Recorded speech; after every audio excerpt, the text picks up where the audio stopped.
مجھے حیرت ہو رہی ہے، ابھی چند دن قبل کیرلا کے سلسلے میں آپ کو پتا ہوگا کہ ہائیلی ایجوکیٹڈ لوگ ہیں، لٹریسٹی وہاں پر انڈیا کے سارے سٹیٹس کے اعتبار سے 100% ہو چکی ہے، پڑھے لکھے لوگ مانے جاتے ہیں۔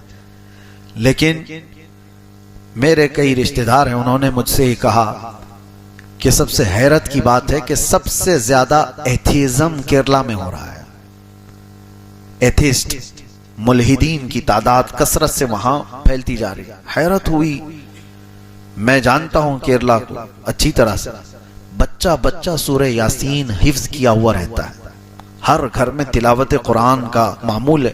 فجر کی جماعت میں آپ وہاں جا میں ایک بات یہ بھی پڑھی، ایک آیت یہ بھی پڑھی، اللہ فرماتا ہے وَفِي أَنفُسِكُمْ أَفَلَا تُبْصِرُونَ، تمہاری ذات میں میری نشانی ہے، کیوں دیکھتے نہیں؟ وَفِي السَّمَاءِ رِزْقُكُمْ وَمَا تُوعَدُونَ، اللہ تعالیٰ نے اس میں فرمایا، ایک ہی آیت اگر آپ سمجھو، تمہاری ذات میں میری نشانی ہے، کیا مطلب ہے؟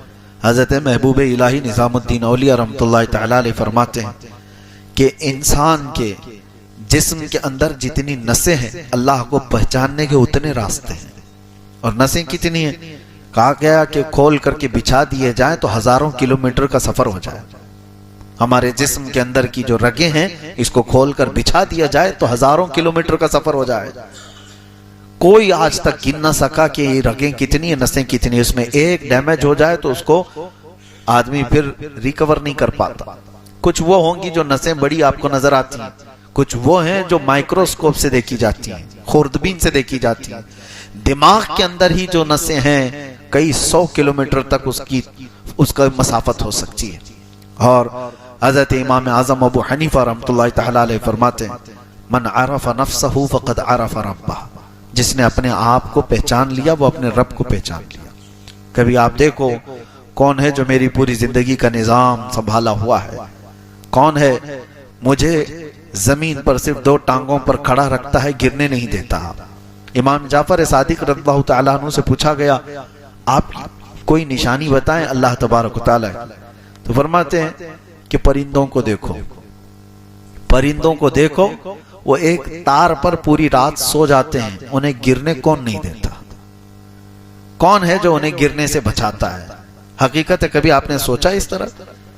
نہ وہ جھولے کھاتے ہیں، نہ ان کو، حالانکہ وہ گہری نیند میں سو جاتے ہیں، پتلی پتلی 2 ٹانگوں سے ایک تار پر بیٹھ کر۔ کیا انسان اس طرح تار پر بیٹھ سکتا ہے؟ ان کا کام تم نہیں کر سکتے، تمہارا کام وہ نہیں کر سکتے۔ امام جعفر صادق فرماتے ان پرندوں کو دیکھو، کون ہے جو انہیں ان پتلی تاروں پر بٹھاتا ہے اور گرنے سے محفوظ رکھتا ہے؟ وہ اللہ ہے۔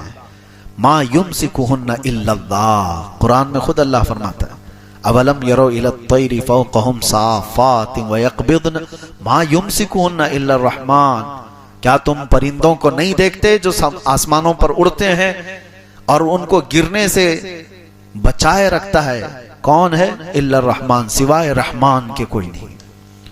تو یہ ساری نشانیاں کائنات میں موجود ہیں، اور آج کا زمانہ، مجھے حیرت ہو رہی ہے، ابھی چند دن قبل کیرلا کے سلسلے میں آپ کو پتا ہوگا کہ ہائیلی ایجوکیٹڈ لوگ ہیں، لٹریسٹی وہاں پر انڈیا کے سارے سٹیٹس کے اعتبار سے 100% ہو چکی ہے، پڑھے لکھے لوگ مانے جاتے ہیں۔ لیکن میرے کئی رشتہ دار ہیں، انہوں نے مجھ سے ہی کہا کہ سب سے حیرت کی بات ہے کہ سب سے زیادہ ایتھیزم کیرلا میں ہو رہا ہے۔ ایتھیسٹ ملحدین کی تعداد کثرت سے وہاں پھیلتی جا رہی ہے۔ حیرت ہوئی، میں جانتا ہوں کیرلا کو اچھی طرح سے، بچہ بچہ سورہ یاسین حفظ کیا ہوا رہتا ہے، ہر گھر میں تلاوت قرآن کا معمول ہے۔ فجر کی جماعت میں آپ وہاں جا کر دیکھیں، مسجدوں میں تو ایسے لگے کہ جمعہ میں ہیں، ساری نمازوں میں اس طرح سے نمازوں کی پابندی۔ لیکن آج وہ علاقہ ملحدین کی زد میں آ گیا ہے۔ یہ ایتھیزم کہاں سے آ رہا ہے؟ یہ نشانیاں اللہ تبارک و تعالیٰ کی بے حساب دیکھ کر پڑھے لکھے لوگ گمراہ کیسے ہوتے ہیں؟ ایک بات یاد رکھیں، صرف آدمی کا پڑھا لکھا ہونا کافی نہیں، علم الگ چیز ہے، نور علم الگ چیز ہے۔ علم تو شیطان کے پاس بھی تھا اور وہ گمراہ ہوا، نور علم جس کے پاس ہوتا ہے وہ ولایت پا جاتا ہے۔ بہت سارے لوگ آج پڑھ تو لیے، بڑے بڑے علم کے بھنڈار ان کے پاس ہیں، لیکن نور علم ان کے پاس نہیں۔ وہ فیوز و برکات جو اولیاء کاملین سے چل کر سینوں پر آتے ہیں وہ نہ ہو تو پڑھے لکھے لوگوں کو، ڈاکٹرز کو، انجینئرز کو، ایڈوکیٹس کو میں نے دیکھا ہے وہ ایتھیسٹ ہو رہے ہیں۔ عام لوگ نہیں، پڑھے لکھے بڑے کئی ڈاکٹروں کی ایک تنظیم بنی ہوئی ہے ایتھیزم کی، وہ لوگ پروموٹ کر رہے ہیں اور کہہ رہے ہیں کوئی خدا ہی نہیں ہے، یہ کائنات ایسی وجود میں آ گئی، یہ نظام اپنے آپ چل رہا ہے، سارے لوگوں نے اپنے اپنے حساب سے نظام اپنا دین بنایا ہوا ہے، مذہب بنایا ہوا ہے۔ میرے عزیزو، یہاں ہلکی سی بھی چیز اپنے آپ نہیں ہوتی، اتنی پوری کائنات اپنے آپ کیسے ہوگی، کیسے ہو سکتی ہے؟ لیکن جب ایمان ختم ہو جاتا ہے تو آدمی ہمیشہ نیگیٹو سوچنے لگ جاتا ہے۔ اس کے اندر سے جب نور ایمان ختم کر دیا جاتا ہے تو اس کو یہ نشانیاں نظر نہیں آتی۔ اسی لیے قرآن میں اللہ فرماتا ہے اِنَّكَ لَا تُسْمِعُ الْمَوْتَى وَلَا تُسْمِعُ الصُّمَّ الدُّعَاءَ، اے محبوب آپ ان کو نہیں سنا سکتے اس لیے کہ وہ گونگے بہرے ہیں اور مردہ ہیں۔ کس کے بارے میں اللہ فرما رہا ہے؟ جو مکہ کے کفار و مشرکین، حضور سے بڑھ کر کے کوئی نشانی ان کے پاس تھی؟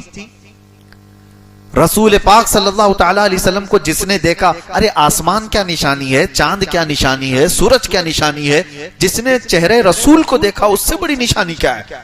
وہ رسول جو انگلیاں برتن میں رکھ دیں تو پانی کے فوارے جاری ہو جائے، وہ رسول جو اشارہ کریں تو چاند پلٹ آئے، وہ رسول جو سورج کو اشارہ کریں تو وہ سورج پلٹ آئے اور چاند پھٹ جائے، اور ان کے ہاتھ میں مٹھیوں میں کنکریاں پڑنے لگ جائیں اور شجر و حجر انہیں سلام کرے۔ یہ ساری نشانیاں مکہ والے دیکھ رہے تھے کہ نہیں دیکھ رہے تھے؟ سب پتا تھا، اور جو میرے آقا فرماتے تھے وہی ہو کر بھی رہتا تھا، جو بعد میں آنے والی خبریں حضور دیتے تھے وہ ہوتا تھا۔ یہ ساری نشانیاں دیکھنے کے باوجود وہ ملحد رہے، انہوں نے کہا کوئی خدا نہیں ہے، ہم اس خدا کو نہیں مانتے جو محمد کا ہے، معاذ اللہ رب العالمین۔ میرے عزیزو، جب نور ایمان ختم ہو جاتا ہے تو بڑی بڑی نشانیاں بھی اسے نہیں نظر آتی۔ کل کی رات بھی ذکر میں نے ایک بات آپ کے سامنے ذکر کیا تھا کہ ڈرو اس بات سے کہ اللہ تبارک و تعالی اگر کبھی تم کو اپنے دین سے، اپنے گھر سے دور کر دیا، بہت بری موت مارے جاؤ گے دنیا میں، بہت بری موت۔ اور وہ سب سے بدنصیب شخص ہے، وہ محروم ہے جس کو اللہ تبارک و تعالی دھیرے دھیرے اپنے دین سے دور کرتا ہے۔